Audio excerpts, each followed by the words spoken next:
স্বাগত দীপ্ত সংবাদে। আপনাদের সঙ্গে থাকছি আমি নাদিরা জাহান। শুরুতেই জানাবো নিটল টাটার সংবাদ শিরোনাম। কাল পয়লা বৈশাখে নতুন বছরকে স্বাগত জানাতে ব্যাপক প্রস্তুতি। মুন্সিগঞ্জে আওয়ামী লীগের দুই পক্ষের গোলাগুলি, একজন নিহত।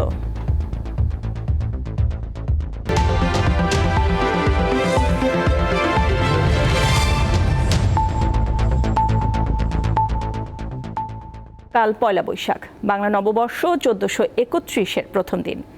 সারা দেশে চলছে বর্ষবরণের প্রস্তুতি। রাজধানীর রমনা বটমূলে হবে ছায়ানটের অনুষ্ঠান, আর ঢাকা বিশ্ববিদ্যালয় থেকে বের হবে মঙ্গল শোভাযাত্রা। পয়লা বৈশাখ ঘিরে নিরাপত্তার কোনো হুমকি নেই বলে জানিয়েছে ডিএমপি ও র্যাব।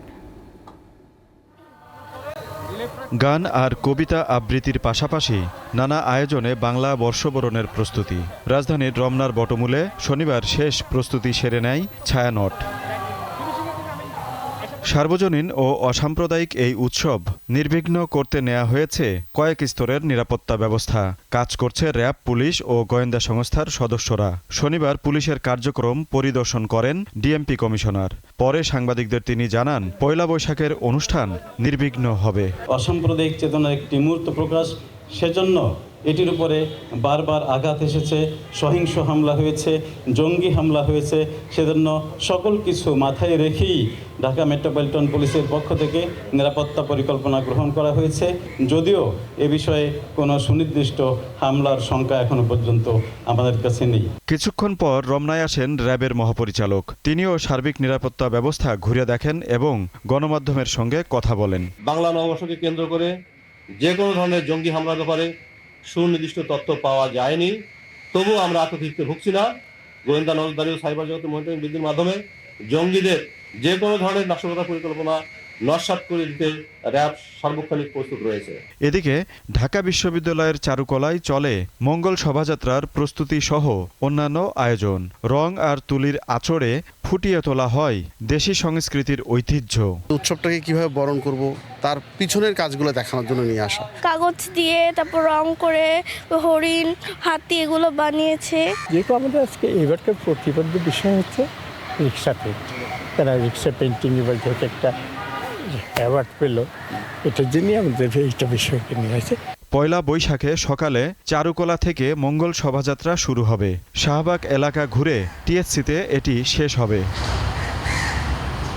আজিজুল ইসলাম, দীপ্ত সংবাদ, ঢাকা। সংক্রান্তির মাধ্যমে আজ পুরাতন বছরকে বিদায় জানানো হচ্ছে। বাংলা 1430 সনের শেষ দিনটিতে নানা আনুষ্ঠানিকতায় মেতে ওঠেন পুরান ঢাকার মানুষ। উৎসবপ্রিয় বাঙালির কাছে চৈত্র সংক্রান্তির একটি আলাদা অনুভূতি আছে। বাংলা সনের শেষ দিনটিকে স্মরণীয় করে রাখতে বঙ্গের মানুষ যুগ যুগ ধরে নানা আনুষ্ঠানিকতা করে আসছে।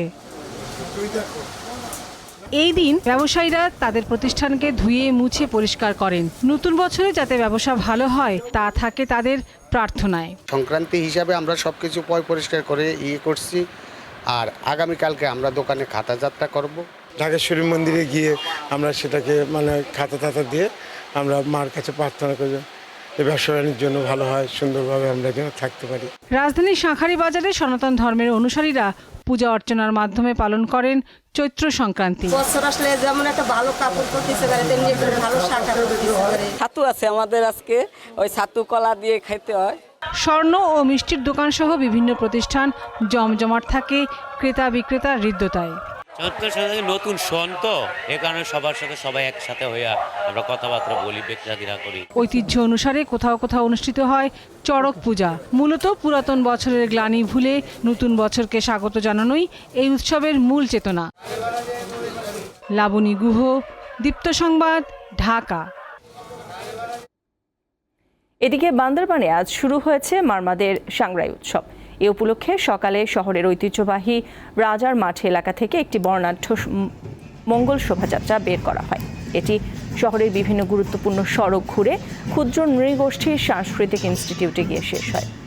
পরে সেখানে পূজার মাধ্যমে প্রবীণদের সম্মান জানানো হয়।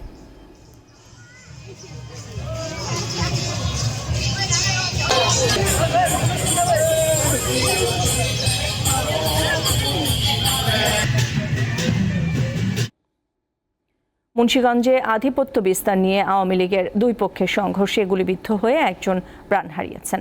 আহত হয়েছেন অন্তত 10 জন। সদর উপজেলার চর কেওড়ার ইউনিয়নে এই ঘটনা ঘটে। নিহত ব্যক্তির নাম পারভেজ। ঢাকা মেডিকেলে আনার সময় তার মৃত্যু হয়। গতরাত 3টা থেকে আজ সকাল 7টা পর্যন্ত থেমে থেমে সংঘর্ষ চলে। এ সময় গুলির পাশাপাশি ককটেল বিস্ফোরণের ঘটনা ঘটে। এলাকায় থমথমে অবস্থা বিরাজ করছে।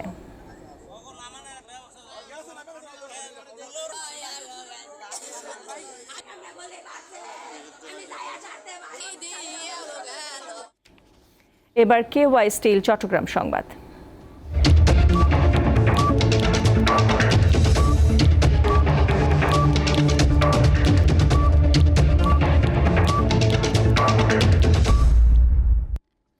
পয়লা বৈশাখের অনুষ্ঠান নির্বিঘ্ন করতে বান্দরনগর চট্টগ্রামে 3 স্তরে নিরাপত্তা থাকবে বলে জানিয়েছে সিএমপি কমিশনার কৃষ্ণপদ রায়। দুপুরে মূল অনুষ্ঠানস্থল ডিসি হিল ও সিআরবি শিরিষতলা পরিদর্শন শেষে একথা জানান তিনি। সিএমপি কমিশনার বলেন, ঈদ ও পয়লা বৈশাখ কাছাকাছি সময় হওয়ায় পুলিশের বাড়তি প্রস্তুতি রয়েছে।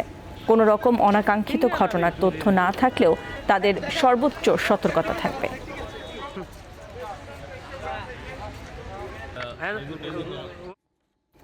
মালয়েশিয়ায় প্রবাসী বাংলাদেশিদের মধ্যে ঈদের আমেজ পৌঁছে দিল গ্রামীণফোন।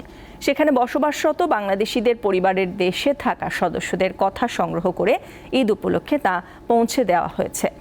ভালোবাসা, আবেগ ও স্নেহ ভরা ঈদ শুভেচ্ছার বার্তাগুলো একটি ভিডিও সংকলনের মাধ্যমে বড় এলইডি স্ক্রিনে সজ্জিত ভ্যানে মালয়েশিয়ার বিভিন্ন জায়গায় দেখানো হয়েছে। এটি গ্রামীণফোনের স্বপ্ন যাবে বাড়ি ক্যাম্পেইনের অংশ।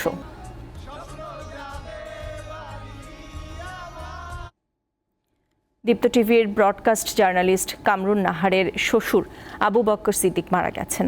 তার বয়স হয়েছিল 85 বছর। তিনি রাজধানীর একটি হাসপাতালে চিকিৎসাধীন অবস্থায় আজ দুপুরে শেষ নিঃশ্বাস ত্যাগ করেন। আবু বক্কর সিদ্দিক ক্যান্টনমেন্টের MES-এর অবসরপ্রাপ্ত কর্মকর্তা ছিলেন। তিনি দীর্ঘদিন হৃদরোগের সমস্যায় ভুগছিলেন। খেলার খবর। স্প্যানিশ লা লিগার ম্যাচে সেল্টা ভিগোকে 2-1 গোলের ব্যবধানে হারিয়েছে রিয়াল বেটিস। গোলশূন্য প্রথমার্ধ শেষে ম্যাচটির 53 মিনিটে এগিয়ে যায় রিয়াল বেটিস। নাবিল ফেকির গোলে 83 মিনিটে দ্বিতীয় গোল করে তারা। আর যোগ করার সময়ে জর্জেনের গোলে ব্যবধান কমায় সেল্টা ভিগো। এদিকে জার্মান বুন্দেসলিগার খেলায় ইউনিয়ন বার্লিনকে জোড়া গোল ব্যবধানে হারিয়েছে অক্সবুর্গ।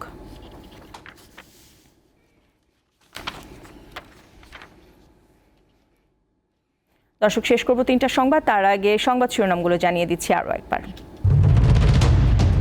কাল পয়লা বৈশাখে নতুন বছরকে স্বাগত জানাতে ব্যাপক প্রস্তুতি। মুন্সিগঞ্জে আওয়ামী লীগের দুই পক্ষের গোলাগুলি, 1 জন নিহত। ইসরায়েলে হামলা না চালাতে ইরানকে সতর্কবাণী দিল যুক্তরাষ্ট্র।